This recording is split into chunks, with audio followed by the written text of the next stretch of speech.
Good morning, good afternoon, good evening, wherever you are in the world. Thank you for joining me for this week's edition of the SMIE Consulting Midweek Roundup. It's July 14th, 2021, and I'm your host, Marty Bennett. Today on the Midweek Roundup, we're going to be taking a look at 3 questions we've been hearing from international educators this past week. And before we dive into those questions, I want to give a special shout out to those participating in the live chat on Wednesday afternoons here on the East Coast. Also, those who watch us on repeat, either on our YouTube channel or back on the Facebook page for SMIE Consulting, and those that download us each week and make us a part of your podcast listening. Thank you so much for being a part of our SMIE family. And for those who aren't familiar, we take all of our news stories that we build into questions that we answer here on the Roundup. We take those from our newsletter that comes out on Mondays each week. That's called All the SMIE News Fit to Share. And that comes out Mondays at 9 a.m. Eastern. You can subscribe free. I'm dropping the link to the most recent edition of the newsletter in the chat on the Facebook page, but you can go to smieconsulting.org/subscribe to see all the past editions of the newsletter, as well as links to recordings of our Roundup podcast and live channels. So thanks very much for being a part of the journey here at SMIE Consulting. Here are the 3 questions we're going to cover today. First up, what should we do with Chinese STEM students? Second, how are you leveraging peer recruitment? And third, are you going to the EducationUSA Forum this year? Let's talk about all these 3 questions that we have been hearing today from international educators, and let's get to those answers. The first question, what should we do with Chinese STEM students, is a complex one. We all know over the past, even going back before the Trump administration, there were concerns about intellectual property theft, spying through Chinese military affiliated sources coming to the United States, embedding as researchers and students at our institutions, and then stealing technology back to China. And U.S. universities have done, due diligence is probably a generous phrasing for how they've handled this process. Many institutions have run up against some legal issues with faculty and researchers that are now that have been brought over, that are now and ones that were American citizens that were involved in these kind of 1,000 talent projects that the Chinese government had initiated across the globe, trying to expand their influence in the world, also through the Belt and Road Initiative, which we've covered many times here on the Roundup. But in particular with STEM, there was interest on the part of the Chinese government to learn more as a country, to build its resources, and to, in some cases, take very liberal use of their opportunities for their people to study abroad, particularly in STEM fields, and particularly those who had ties to what they call the civil military fusion strategy in China, and that the U.S. has red flagged and brought about significant change, particularly in the Trump administration, but the lawsuits go back pre-Trump as well. Some lawsuits even popping up since Trump left office that are impacting either Chinese scholars and students that have had military ties through family or through their sponsoring university or sponsoring organization, that have come to the U.S. and have been flagged up and are now legal proceedings against them. So that is a particular worry for security in the United States, national security interests in the United States, intellectual property that is created on university campuses and the ownership of that. Those are things that, frankly, China has not spent a whole lot of time and energy defending. Are relying on international practices on intellectual property law and that type of standard practice in the world for the last couple of decades. But certainly, what we have seen is that in the government's eyes, there's been China's attempts to make the most of their time, their students and scholars that are sent over here with the intent of potentially taking state secrets, not necessarily state secrets, but certainly new technology. And those in the STEM fields are the ones that have been targeted most specifically by the previous administration. And that certainly has been an area of concern. So the question is, what do we do with them? Because right now there have the equivalent of what Chinese students in the Trump administration were going through is what the administrative processing for Chinese STEM students.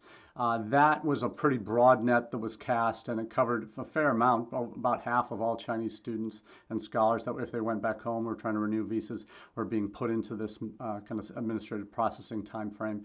It's akin to what I think a lot of Muslim students did post 9/11 with particularly male Muslim students had extensive waits, months waits for their visas to be processed, often resulting in failure. But some of those similar trends have happened with Chinese STEM students, particularly during the Trump administration after that administrative processing piece was put in place that gave them extra scrutiny on their visa applications or visa renewals before they were allowed into the country. So China has seen openings with Trump departing, and perhaps a desire on the part of Americans to move away from the confrontationalist policies of Trump in some circles with China. And that China is seeing this as an opportunity to end what they call the toxic Trump era visa rules for students. And they're couching this this is out of Newsweek. It's also covered in the South China Morning Post, and they're both of them refer to a China Daily article that speaks specifically to the issue of this toxic policy. So this is something that China Daily is the Chinese Communist Party mouthpiece, has accused Washington of playing a hypocritical role by encouraging American universities to enroll Chinese students, but then not granting visas to over 500 students who got offers in majors in so-called STEM, science, technology, engineering, and math subjects.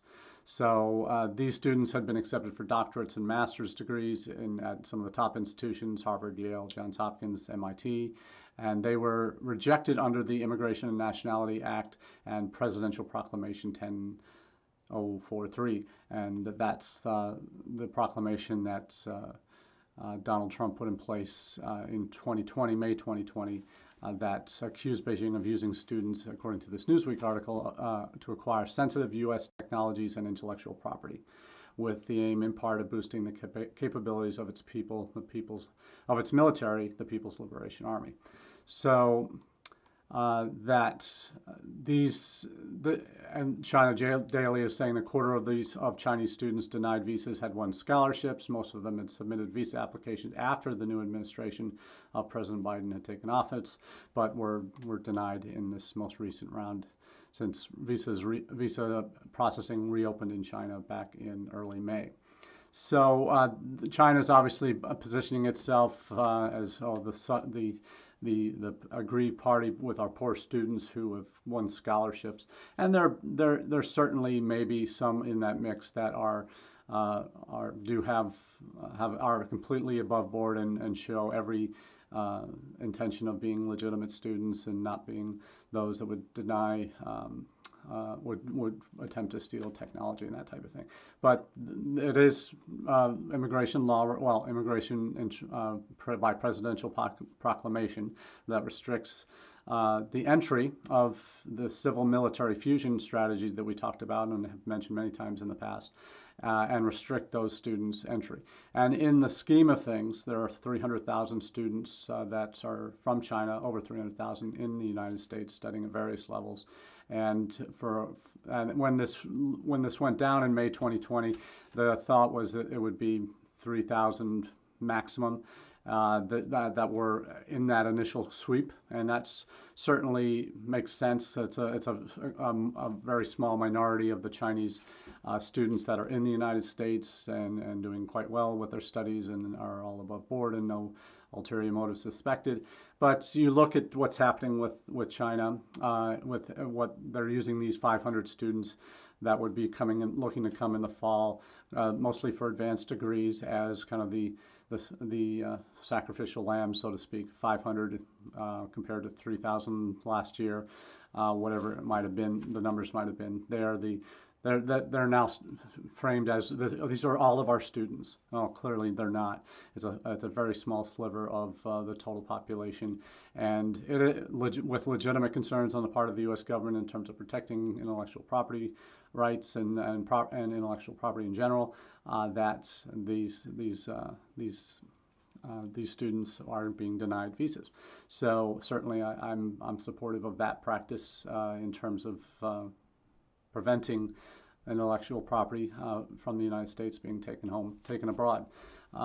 So this is something that I think will continue on. There'll be a lot of posturing and bluster on the part of the Chinese, and we'll stand our ground, I would hope, and in terms of protecting our national interests, just as China would.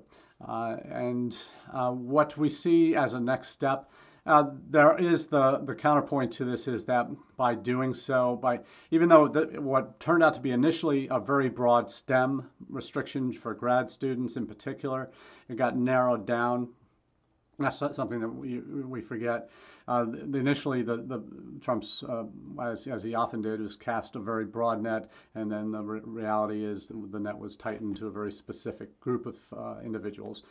Initially, he wanted to restrict all Chinese grad STEM applicants, and that would be of the roughly 150,000 graduate students from China. Maybe I think half of them would have been in STEM fields, and that would be a very significant chunk, obviously, a quarter of the Chinese students in the U.S. If they suddenly weren't able to continue, that would be very damaging. So I think that initial policy of all STEM grad students from China got narrowed down to ones with ties to PLA in China and the Chinese Communist Party in general. That those ties, as part of that civil-military fusion strategy, would be denied visas. And that's what this group, I think, of 500 is who they're talking about. They'll never admit that on the Chinese government side, but certainly that's at least from the U.S. rationale. And articles that do talk about this say that this is actually a very small percentage of Chinese visa applicants, and that the U.S. government says that they are still welcoming Chinese students and from the embassy in Beijing. So the counterpoint is that the U.S.-China tech war, it is having impacts on potential student interest from China, at least. That some are arguing that we're shooting ourselves in the foot, technologically speaking, by not the China initiative that the Justice Department is pursuing of suspected tech thieves and spies. It's chilling the climate for scientists studying and working in the United States. And the crackdown comes as the U.S. faces a severe shortage of digital talent.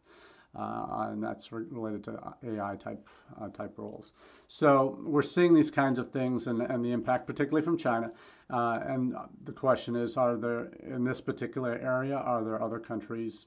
The response would be, for me, is are there other countries that can fill that void, that we could be better partners with on the tech front, and would be worthwhile expanding those relationships.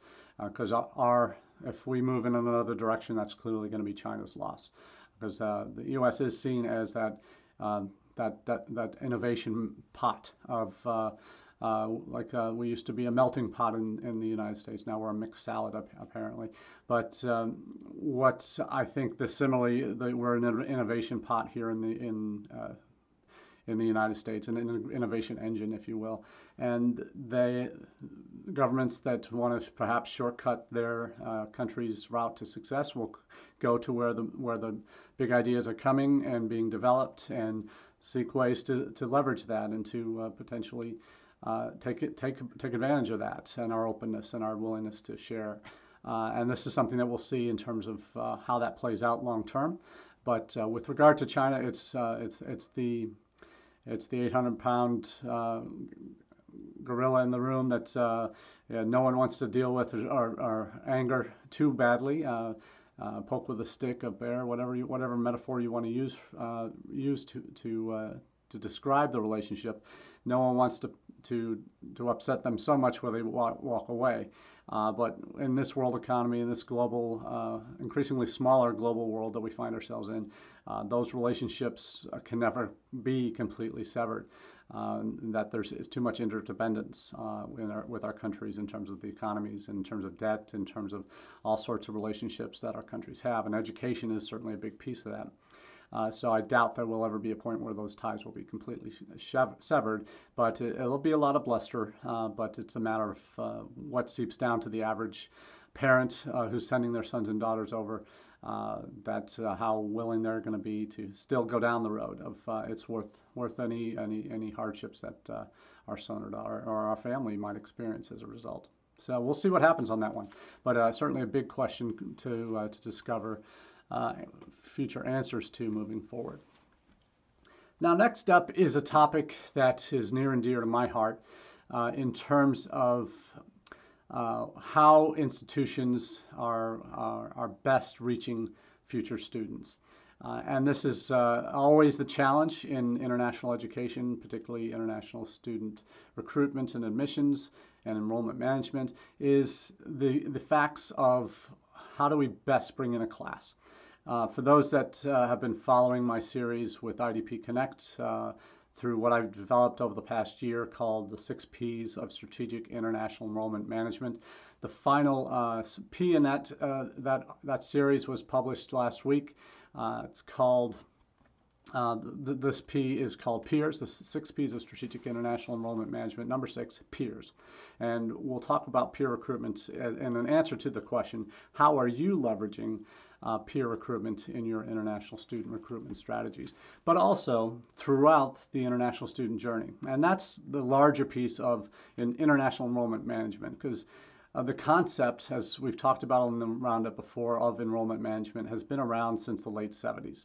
Started at Boston College and had developed into really an all-encompassing view of recruiting students and enrolling those students and managing their enrollment. That it's once they're enrolled, it doesn't stop when they become a freshman or a first-year student. It's this is where you got the concepts of retention and eventually persistence and graduation rates, where it became all the rage in the 80s and 90s. And you saw, and into the 21st century, you've seen a whole industry pop up and around enrollment management. Many colleagues who started in admissions, where it was just admissions office, now are in enrollment management offices, and where it becomes a much broader focus of student success throughout their time on campus. And that, for domestic students, that's really become with increased focus on advising, increased focus on career services, increased focus on academic advising throughout their time, writing centers popping up, and all of these things from the 90s onwards really became centerpieces of how student life was seen as it's an enrollment management piece. It's enrollment services that we need to provide to keep students engaged, to keep students part of the university community or college community. So internationally, there's never really been a version of that I think has been applied successfully outside of a few institutions that have had through the volume of students that they've had over the years, the diversity of countries, and perhaps an all-in-one office that handles all things for international students, from initial recruitment to enrollment and orientation, advising, and programming as well for students. And those campuses are few and far between, but those are the ones that probably have the closest thing to a strategic international enrollment management plan. And having that, and when I talk to institutions about this concept, it's really, it's called the 6 Ps because it focuses on what I call a purposeful prioritization of people. That process where you're purposefully prioritizing people. And what we do in enrollment management, in international enrollment management, and this is a broad term, and it's kind of a little bit confusing because in NAFSA terminology, IEM is for the recruitment and admissions and English language programs and IEPs and all of that at the front end of the recruitment process, and kind of ends after they enroll. But then ISSS kind of takes over the next phase of the current student life. But the reality is international enrollment management is a combination of both services and for current students as well as the recruitment process. And when I talk about strategic international enrollment management, I'm talking about the whole international student journey, up to and including career services and helping them get jobs and alumni status, and having an active international alumni corps. Very few institutions do. And this is something that when you focus on the full breadth of that student experience, that complete journey of the arc you want future students to take to become successful graduates, this is a view that when you have that mindset, when your campus takes that mindset and looks at it as and we've all heard the phrase, it takes a village to enroll a student. But that also means it takes a village to keep that student and to grow that student and to mature that student to become a successful contributing member of society after they're done with their degree. That's the goal of any institution that enrolls students, right?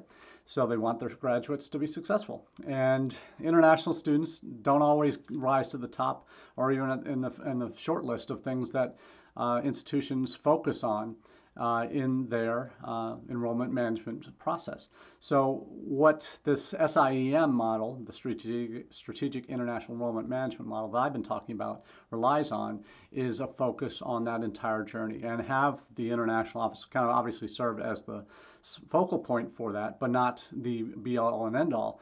They're the ones that need to drive the conversation forward because they're the advocates for those students, the international students that don't always get first service from staff on campus or are even thought about because of the complexities and issues involved for employment matters at the highest levels in the career services offices. Some campuses it is working, and those are the ones we want to celebrate.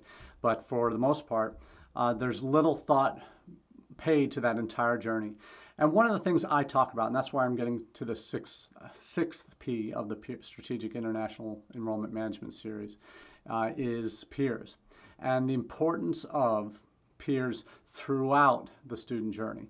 Not just at the recruitment process where you're trying to encourage prospective students to apply and eventually enroll. It's throughout that journey, for having international student mentors for new students when they arrive, to having friendship families, to having conversation partners, those kinds of things that provide students that kind of, I can talk to this person because they've been in my shoes.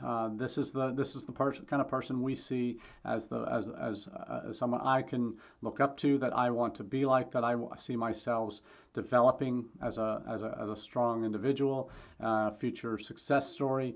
The people like me, the ones who are international that have shared experiences with me, they're the ones that I can learn most from. And that philosophy is something I learned early on in my days in college admissions. And even though I was working at my alma mater that I had studied at for 4 years of undergraduate, 2 years of a master's degree, and my first job was working there in the admissions office, telling everybody how great the university was. Even though I was a former student, I was an employee. I wasn't living it at that time, and even though it was 6 years removed from my first freshman year experience, I thought I could still tell that story well. But the reality is, future students don't look to you, even though you have that student experience. They'll value that in some way, but it won't have as great an impact as a student who's on that campus, living that story, their story, the future student's story, living that right now. And I was told, hey, our students are our best recruiters. And the more that's why we had them as our tour guides for students that would visit campus. That's why we had them on the phones, doing calling campaigns to students that had applied or were in the process of applying, to admitted students, all of that. So that times have changed, and it's not always going to be calling campaigns. Maybe it's WhatsApp messaging to those students from your current students, to future students from your current students. It's leveraging them throughout the enrollment process, from Ask Me Anythings, where you might have student chats, to virtual open houses where you have specifically time available for future students to talk to current students, to hear from their experiences.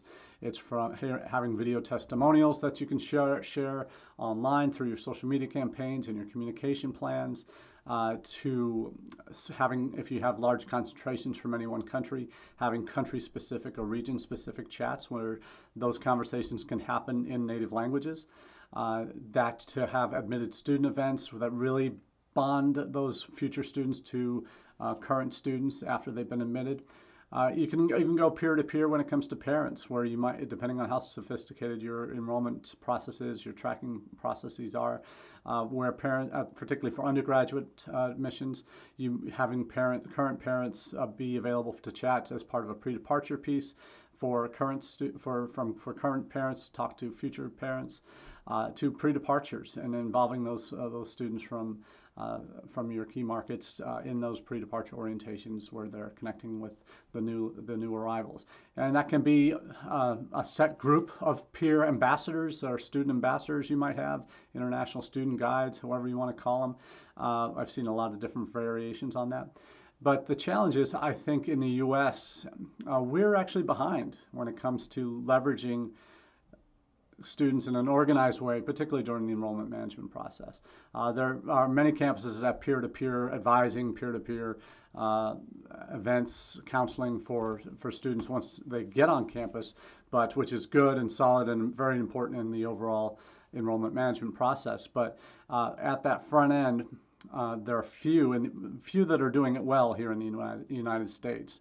A recent, my article covers this for in the IDP Connect.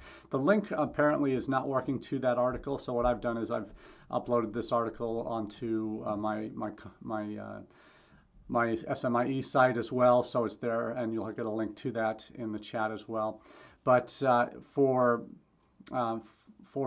peers in the U.S., compared to our competition, the UK, Australia, Canada, the UK right now has about 2/3, 100 out of 150 universities are using a formal peer recruitment model in their programming for enrolling students. Australia, 33 out of 52 institutions, colleges and universities, 63% are using peer recruitment. And for U.S. and Canadian institutions, only 150 to 200 are currently, out of 4,500, so that's less than 5%, are currently using peer recruitment. And whether that's through a third-party provider like Unibuddy or Ambassador Platform, the Ambassador Platform TAP, or something homegrown where you've just had a series of international student ambassadors you make available for regular chats, or they're the students that staff your like online chat times on your websites, or regularly scheduled chats through Facebook, whatever else you might be using. That in the U.S. we're behind, and that's frankly a surprise to me when I first heard those numbers earlier this year. But the reality is it's a piece of the puzzle that doesn't really get paid enough attention. I know many institutions will put a priority on having student employees and then just having them really do application sorting or grunt work in the office, but never really give them something substantial.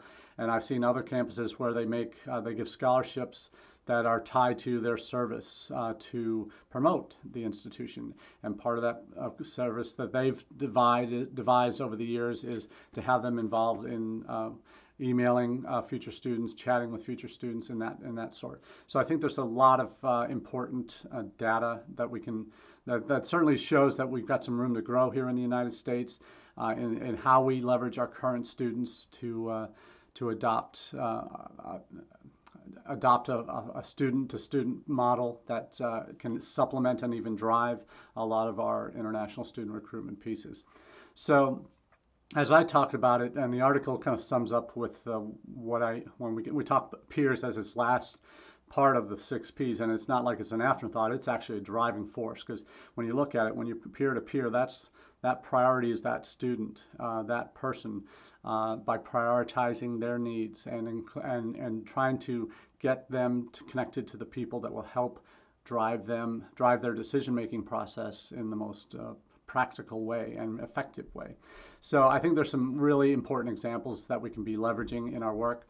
I'll be talking more about the 6 Ps in the coming months as I work with different institutional partners. I'll be bringing them in to share their perspectives on how the 6 Ps are working. Hopefully we'll have a NAFSA session approved for the next conference, which will be in Denver in May of 2022. Looking forward to that, getting out to see some family out there, and also to present on this topic. So hopefully we get some more examples of this to share in the coming weeks and months, but we're looking forward to that. Now, last question of the day. Are you going to the Education USA Forum? And yes, this is a shameless plug. Yes, I used to work for Education USA for a number of years, but there was good reason for that.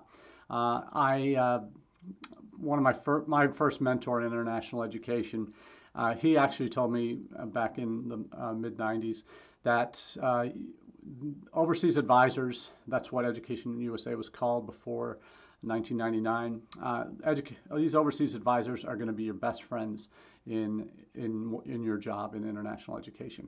Because they're going to be the people on the ground in the countries that you want to recruit in that can help give you the insight that you need in terms of the student market, in terms of access to students and assistance with those students that do apply to your institution or interest in your institution. They'll help you in ways that you can't even count right now in terms of credential evaluation services, or just help understanding how the system works in different countries, how end of secondary school exams go, and those types of things. These are the people that will help you no matter what you do.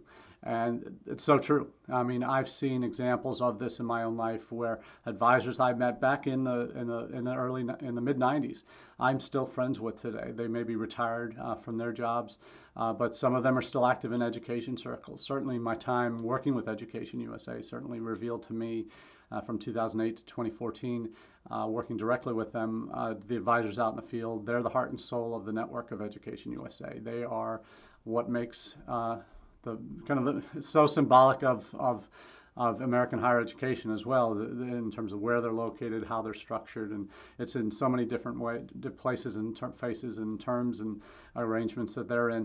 But they are fantastic. The 13, now 14 REACs that are part of the network of kind of advisors for our coordinators for these advisors in different regions are all attending this the Education USA Forum virtually towards the end of the month last week in July.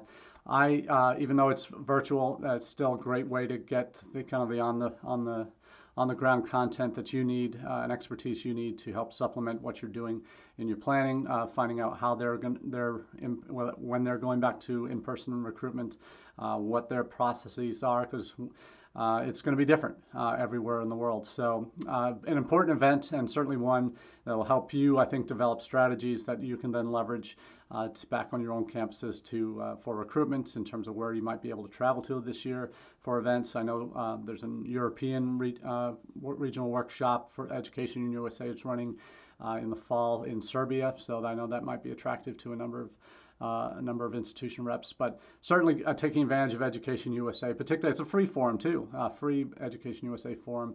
The first one was in 2010 that I was very fortunate to be a part of, where we launched the Education USA Global Guide. That's still going strong and a great resource and great takeaway from events like this, and I'm sure that'll be part of what's distributed virtually during the conference at the end of the month. So definitely encourage everybody to attend. If you haven't already registered, please make an effort to do so. So that's all we have for you this week. And until we speak again on the 21st of July, have a wonderful week and enjoy the summer when you can. Cheers.